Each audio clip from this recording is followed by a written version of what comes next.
Okay, welcome to my educational channel. విద్యా ఉద్యోగ సమాచారానికి స్వాగతం. తెలంగాణ చరిత్ర. Telangana state public service commission నిర్వహించే అన్ని రకాల పోటీ పరీక్షలలో తెలంగాణ చరిత్రకు ఉన్నటువంటి ప్రాధాన్యత చాలా ఎక్కువనే చెప్పొచ్చు. ఎందుకంటే మీరు గ్రూప్ 1 తీసుకోండి, గ్రూప్ 2 తీసుకోండి, ఏ ఎగ్జామ్ తీసుకున్నా కూడా Telangana history, Telangana culture, Telangana movement అనేవి ప్రధానంగా పోటీ పరీక్షలలో మనకు కనబడుతున్నాయి. సిలబస్లో కూడా చాలా టాపిక్స్ ఇక్కడ మనకు ఉండడం జరిగింది. సో దానికి సంబంధించి కొన్ని క్వశ్చన్స్ ఇవాళ మనకు సాక్షి దినపత్రికలో ఉన్నాయి, వాటిని ఇక్కడ మనం డిస్కస్ చేద్దాం. దీంట్లో మీకు ఫస్ట్ క్వశ్చన్ వచ్చేసి, తూర్పు ఇండియా వర్తక సంఘంతో సైన్య సహకార ఒప్పందానికి అంగీకరిస్తూ మొట్టమొదటగా సంతకం చేసిన స్వదేశీ సంస్థానం ఏది అనే ప్రశ్న ఇక్కడ మనకు ఉంది. ఈ చాలా ఇంపార్టెంట్ క్వశ్చన్ ఇది, మీరు గుర్తుంచుకోండి. ఇంతకుముందు కూడా గతంలో ఈ ప్రశ్న ఉంది మనకి క్వశ్చన్ పేపర్స్లో. ఎక్స్పెక్టెడ్ క్వశ్చన్గా మనం ఇక్కడ చూడాలి. తూర్పు ఇండియా వర్తక సంఘం అంటే మీరు ఈస్ట్ ఇండియా కంపెనీ, ఇక్కడ తెలుగులో ఇచ్చాడు, ఇది ఈస్ట్ ఇండియా కంపెనీ. ఏదైతే మనకి 1600 డిసెంబర్ 31న ఇంగ్లాండ్లో ఏర్పడ్డటువంటి ఒక కంపెనీ మనకి భారతదేశానికి రావడము, ఆ తర్వాత భారతదేశంలోని వివిధ ప్రాంతాలను క్యాప్చర్ చేయడము, ఇదంతా కూడా మనకు తెలిసినటువంటి చరిత్ర. సో వారు ఇక్కడ హైదరాబాదుకు కూడా వచ్చి మీకు ఒక సైన్య సహకార ఒప్పందాన్ని ఎవరు తీసుకొచ్చారంటే లార్డ్ వెల్లెస్లీ తీసుకొస్తాడు ఈ అగ్రిమెంటును. ఈ అగ్రిమెంటులో భారతీయ రాజులు సంతకం చేసినట్టయితే బ్రిటిష్ వారు వారికి రక్షణ కల్పిస్తారు. ఇది అక్కడ ఉన్నటువంటి మెయిన్ అంశం. సో దీనికి సంబంధించి మన భారతదేశంలో మొట్టమొదటిసారిగా ఈ అగ్రిమెంట్ మీద సంతకం చేసినటువంటి సంస్థానం ఏది అంటే హైదరాబాద్ సంస్థానం అనే మనం చెప్పుకోవచ్చు. నిజాం అలీ మొట్టమొదటిసారిగా ఈ ఒప్పందానికి భారతదేశంలో అగ్రిమెంట్ అంటే ఒప్పుకోవడం అనేది జరిగింది. సో ఆ క్వశ్చన్ ఇక్కడ ఇవ్వడం జరిగింది. ఆన్సర్ వచ్చేసి మనకి 3 అని మనం చెప్పుకోవచ్చు. And next question, at the feet of the master గ్రంథాన్ని ఎవరు రచించారు? సో దీనికి జవాబు వచ్చేసి ఇది ఒక బుక్ అండ్ ఆథర్స్లో ఏరియాలో మనం చూడాలి. జిడ్డు కృష్ణమూర్తి రాసినటువంటి గ్రంథం at the feet of the master. And question number 3, క్రింద పేర్కొన్న ప్రముఖుల జాబితాలో భిన్నమైన వ్యక్తిని గుర్తించండి అని మనకి ఇక్కడ కనిపిస్తుంది. రావి నారాయణ రెడ్డి, బద్దం ఎల్లారెడ్డి, వి ఆల్వార్ స్వామి, రామానంద తీర్థ. సో దీనికి ఆన్సర్ వచ్చేసి మనకి ఇక్కడ 4th వన్ రామానంద తీర్థ. క్వశ్చన్ నెంబర్ 4, హైదరాబాద్ రాష్ట్రంలో ఇత్తెహాదుల్ ముస్లిమీన్ ఏ సంవత్సరంలో ఆవిర్భవించింది అనే ప్రశ్న ఉంది ఇక్కడ మీకు.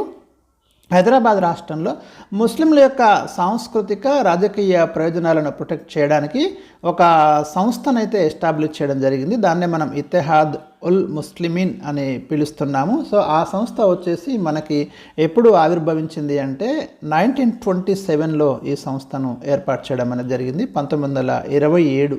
ఇది కూడా మీరు తెలంగాణ హిస్టరీ చదువుతున్నప్పుడు ఒక ముఖ్యమైన ఆర్గనైజేషన్. నెక్స్ట్, ఇండియన్ యూనియన్తో హైదరాబాద్ ప్రభుత్వం యథాతథ ఒప్పందాన్ని ఏ తేదీన కుదుర్చుకుంది అనే ప్రశ్న ఇక్కడ ఉంది మీకు.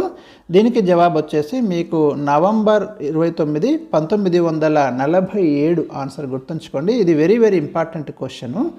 ఎందుకంటే హైదరాబాద్ సంస్థానాన్ని ఇండియాలో విలీనం చేయడం కోసం కొన్ని ప్రయత్నాలు జరిగాయి. కానీ నిజాం నవాబు అందుకు సుముఖంగా లేకపోవడం వల్ల నిజాం నవాబు ఏం చేస్తారంటే మీర్ ఉస్మాన్ అలీ ఖాన్ ఆ టైంలో ఆయన ఇండియన్ గవర్నమెంట్తో ఒక అగ్రిమెంట్ అయితే చేసుకుంటాడు ఒక 1 ఇయర్కి. 1947 నవంబర్ 29న ఆనాడున్నటువంటి భారత ప్రభుత్వానికి అదేవిధంగా హైదరాబాద్ సంస్థానానికి మధ్య ఒక స్టాండ్ స్టిల్ అగ్రిమెంట్ అంటాం దీన్ని. ఈ అగ్రిమెంట్ అయితే 1947 నవంబర్ 29న జరిగింది. మోస్ట్ ఇంపార్టెంట్ క్వశ్చన్గా మీరు ఇది చూసుకోవాలి. And next one 6th question ఇక్కడ వచ్చేసి మీకు, ఉస్మానియా విశ్వవిద్యాలయాన్ని ఏ సంవత్సరం నెలకొల్పారంటున్నాడు? దీనికి జవాబు వచ్చేసి మీకు 1918లో. ఇది కూడా 7వ నిజాం మీర్ ఉస్మాన్ అలీ ఖాన్ కాలంలోనే ఉస్మానియా యూనివర్సిటీని అయితే నెలకొల్పడం అనేది జరిగింది, ప్రముఖ విశ్వవిద్యాలయం. Next, history of Telangana armed struggle, most important question అండి ఇది. తెలంగాణ సాయుధ పోరాట చరిత్ర అనే పుస్తకాన్ని ఎవరు రాశారు అని ఉంది ఇక్కడ. దీనికి జవాబు వచ్చేసి మీకు దేవులపల్లి రామానుజారావు. చాలా ఇంపార్టెంట్ బుక్ ఇది. తెలంగాణ సాయుధ పోరాట చరిత్ర ఏదైతే మనకు తెలంగాణ రైతుల చైతన్య పోరాటంగా మనం దీన్ని పేర్కొంటాము. ఆ రోజుల ఆ కాలంలో మరి భూస్వామ్య వ్యవస్థకు వ్యతిరేకంగా, దొరలకు వ్యతిరేకంగా జరిగినటువంటి ఒక సుదీర్ఘమైన పోరాటము జరిగింది. దాన్ని వివరిస్తూ రాసింది తెలంగాణ సాయుధ పోరాట చరిత్ర రచయిత Devulapalli Ramanujarao. And next question, 8th one question. ఇక్కడ హైదరాబాద్ రాష్ట్రంలో జరిగిన చాందా రైల్వే స్కీమ్, ఇది హైదరాబాద్ రాష్ట్రంలో మొట్టమొదటి ప్రజాందోళన కార్యక్రమంగా మనం చెప్పుకోవచ్చు. ఈ చాందా రైల్వే స్కీమ్ ఆందోళన హైదరాబాదు ప్రాంతంలో ఉన్నటువంటి ప్రజల చైతన్యాన్ని రిఫ్లెక్ట్ చేసినటువంటి తొలి ఆందోళన ఇది దేన్ని సూచిస్తుంది అనే ప్రశ్న ఉంది ఇక్కడ. సేమ్ ఇందాక నేను ఏదైతే చెప్తున్నానో అదే, రాష్ట్రంలో ప్రజా చైతన్యం ఆరంభమైందే ఈ ఆందోళనతోటి, చాందా రైల్వే స్కీమ్ ఆందోళనతోటే హైదరాబాద్ రాష్ట్రంలో మరి అప్పుడు నిజాంకి వ్యతిరేకంగా జరిగినటువంటి ఒక మొదటి పోరాటంగా మనం దీన్ని చూస్తాం. ఉస్మానియా విశ్వవిద్యాలయంలో వందే మాతర ఉద్యమం ఏ సంవత్సరం జరిగింది అనే ప్రశ్న ఉంది. దీనికి జవాబు వచ్చేసి 1938లో మరి ఉస్మానియా విశ్వవిద్యాలయంలో వందే మాతర ఉద్యమం జరిగింది. అప్పుడు ఆ కాలంలో మరి ఆ ఉద్యమంలో పాల్గొన్న ప్రముఖులందరినీ కూడా ఉస్మానియా యూనివర్సిటీ నుంచి బహిష్కరించడం, వారంతా భారతదేశంలోని మళ్ళీ వివిధ రాష్ట్ర విశ్వవిద్యాలయాల్లో జాయిన్ కావడం, ఇవన్నీ కూడా అక్కడ జరిగినటువంటి సంఘటనలుగా మనం ఇక్కడ చూడాలి. Question number 10. హైదరాబాద్ రాష్ట్రంలో కమ్యూనిస్టు పార్టీని ఏ సంవత్సరంలో బహిష్కరించారనే ప్రశ్న ఉంది. దీనికి జవాబు వచ్చేసి మనకి 1946 ఆన్సరు. హైదరాబాద్ రాష్ట్రంలో కమ్యూనిస్టు పార్టీని 1946లో బహిష్కరించడం అనేది జరిగింది. And next one, Hyderabad Nizam 1932లో అరవముదు అయ్యంగార్ అధ్యక్షతన నియమించిన కమిటీ దేనికి సంబంధించింది? వెరీ ఇంపార్టెంట్ క్వశ్చన్ అండి ఇది. దేనికోసం అంటే ఈ కమిటీని ఎందుకు అపాయింట్ చేశారంటే రాజకీయ సంస్కరణలు, పొలిటికల్ రిఫార్మ్స్ కోసం అయితే ఈ అరవముదు అయ్యంగార్ అధ్యక్షతన ఒక కమిటీని హైదరాబాద్ సంస్థానంలో నిజాంల కాలంలోనే మనకి ఏర్పాటు చేయడం అనేది జరిగింది. Question number 12. శ్రీకృష్ణదేవరాయాంధ్ర భాషా నిలయాన్ని ఎవరు నెలకొల్పారు అనే ప్రశ్న ఉంది. Very important question. హైదరాబాద్ రాష్ట్రంలో సామాజిక చైతన్య ఉద్యమాలలో భాగంగా మీరు గ్రంథాలయ ఉద్యమం చదువుతున్నప్పుడు ఈ ప్రశ్న వస్తుంది. ఆంధ్ర భాషా నిలయాన్ని నెలకొల్పింది కొమర్రాజు లక్ష్మణరావు నెలకొల్పుతున్నాడు. Very very important. హైదరాబాద్లోని సాలార్జంగ్ మ్యూజియంలో ప్రదర్శిస్తున్న వస్తువులను ప్రధానంగా సేకరించింది ఎవరు అనే ప్రశ్న ఉందండి. Very important question. 3వ సాలార్జంగ్ అయితే మరి ప్రపంచంలోని వివిధ ప్రాంతాల నుండి అనేక అపురూపమైనటువంటి కళాఖండాలు, వస్తువులను సేకరించి ఆ మ్యూజియాన్ని ఎస్టాబ్లిష్ చేయడం జరిగింది. 3వ సాలార్జంగ్. Question number 14. అద్దంకి గంగాధర కవి ఏ పాలకుడి కొలువులో ఉన్నారు అనే ప్రశ్న మీకు కనిపిస్తుంది.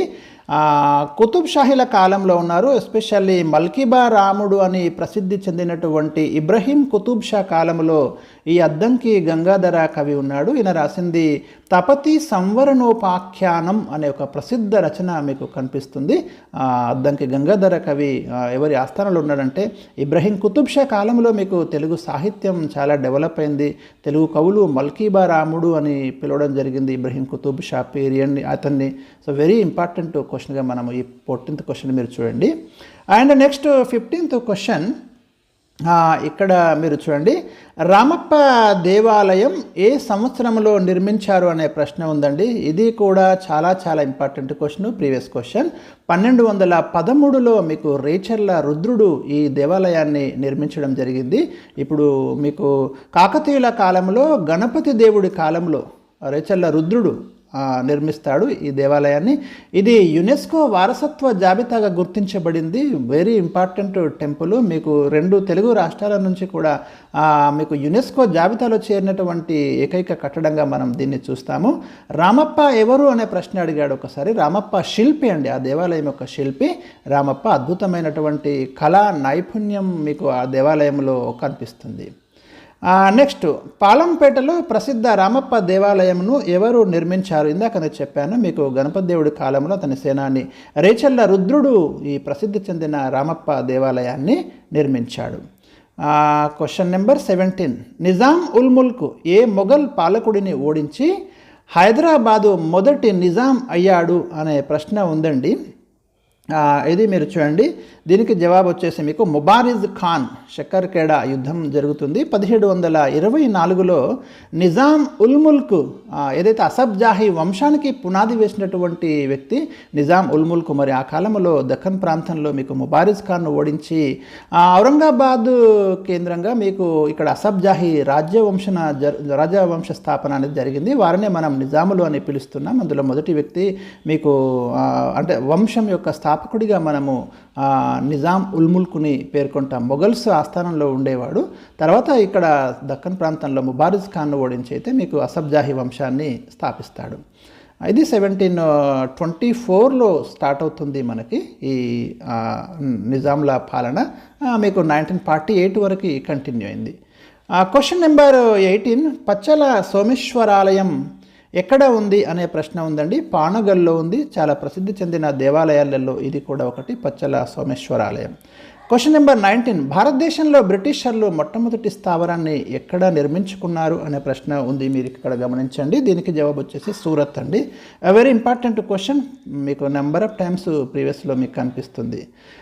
నెక్స్ట్, కోరమండల్ తీరం నుంచి డచ్చి వారి ప్రధాన ఎగుమతి ఏది అనే ప్రశ్న ఉంది.